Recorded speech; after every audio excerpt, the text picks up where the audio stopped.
Roma adjusted his breathing mask as he stepped through the settlement's rusted gates. Kepler 442b's red sun cast everything in a bloody hue, making the refugee camp look even more desperate than it already was.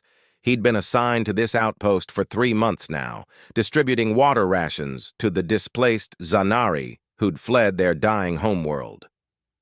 He'd seen poverty before. Earth had its share. But nothing prepared him for what the war had done to these people.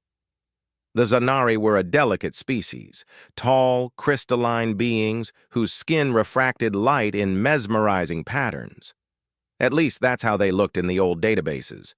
Here, covered in the planet's rust-colored dust, they looked like broken statues, their once luminous bodies dulled by malnutrition and despair. Roma carried his water canisters through the narrow pathways between makeshift shelters. The Zanari watched him with large, multifaceted eyes that held no hostility, only exhaustion. Some nodded in gratitude, others simply stared. That's when he saw her. A small Zanari child, no more than 4 in human years, crouched beside a dried-up water trough. Her tiny hands scooped the mud from the bottom, bringing it to her mouth. Roma's stomach turned. The mud here was toxic, full of heavy metals that could kill even a Zanari within days. "Hey!" Roma dropped his canisters and rushed forward. "Stop! Don't eat that!"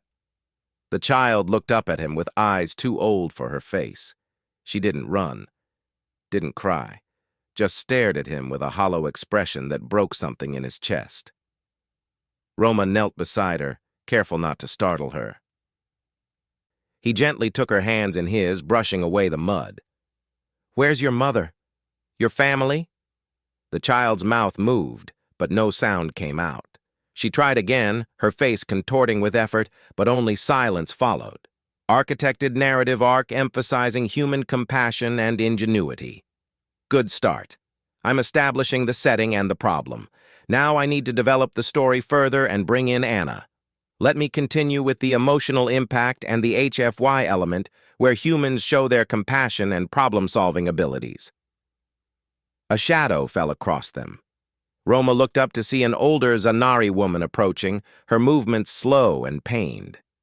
Behind her walked Anna, one of the human medical officers stationed at the camp. "Her name is Leary," Anna said softly, her translator device converting her words to the melodic Zanari language. Her mother sold her voice 3 weeks ago. Roma felt his blood run cold. "Sold her? What?" Anna knelt beside him, pulling out a medical scanner. "The Zanari communicate partially through vibration. Their vocal organs produce sound frequencies that are valuable. Some species use them in technology, others in medicine.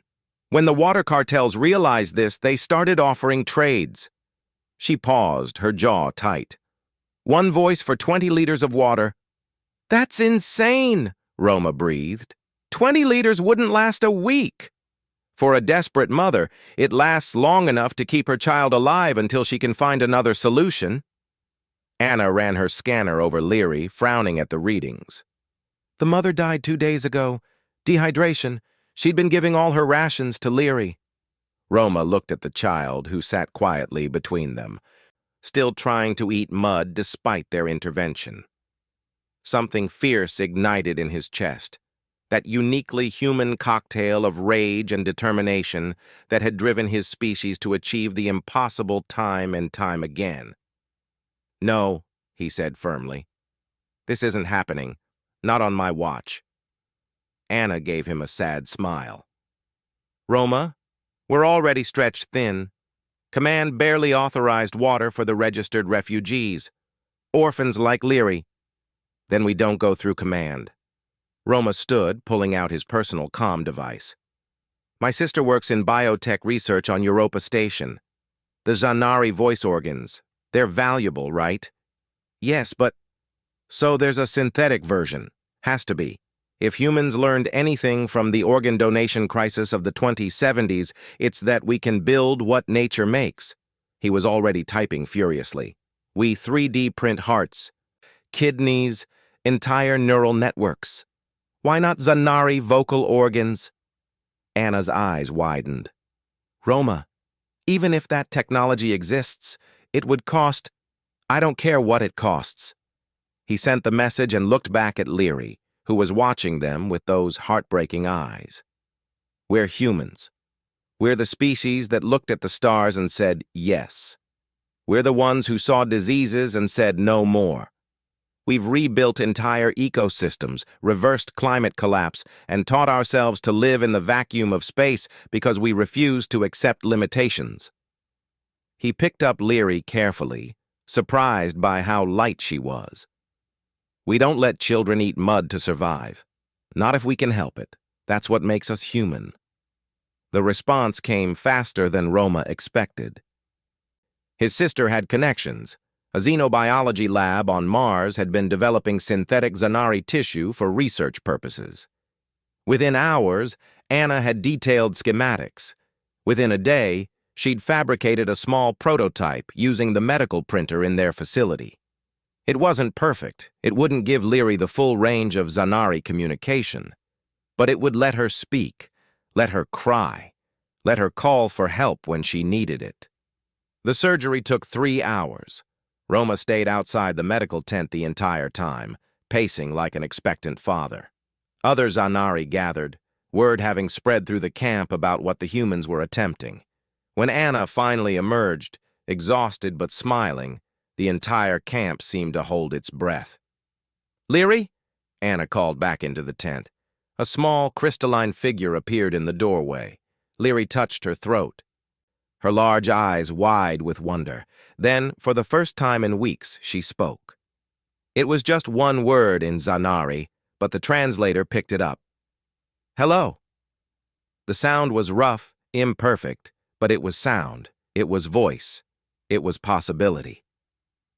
Roma felt tears streaming down his face as the camp erupted in celebration. Other Zanari were coming forward now, dozens of them who'd made the same desperate trade. Anna was already on her comm, demanding more supplies, more printers, more support. That night, as Kepler 442b's red sun set and the camp glowed with bioluminescent hope, Roma sat with Leary. She was eating real food now, nutrient paste from his own rations. She looked up at him and spoke again, her new voice gaining strength. "Why did you help me?" Roma thought about all the reasons. Because it was right. Because he could. Because humans had learned, painfully and slowly, that the measure of a civilization wasn't how it treated its powerful, but how it treated its most vulnerable. Because that's what we do, he said simply. We see someone in need, and we help. Even when it's hard, especially when it's hard. Leary tilted her head, her crystalline features catching the starlight. You are strange creatures, humans. Roma laughed, ruffling her hair like filaments. Yeah, we really are. But as he looked at Anna coordinating with off-world facilities, at the line of Zanari waiting for their chance at restored voices, at little Leary who would never have to eat mud again, Roma felt proud of that strangeness. Humanity, with all its flaws and fumbling, had one thing going for it. They never accepted that cruelty was inevitable. They always believed they could do better, and most of the time they were right.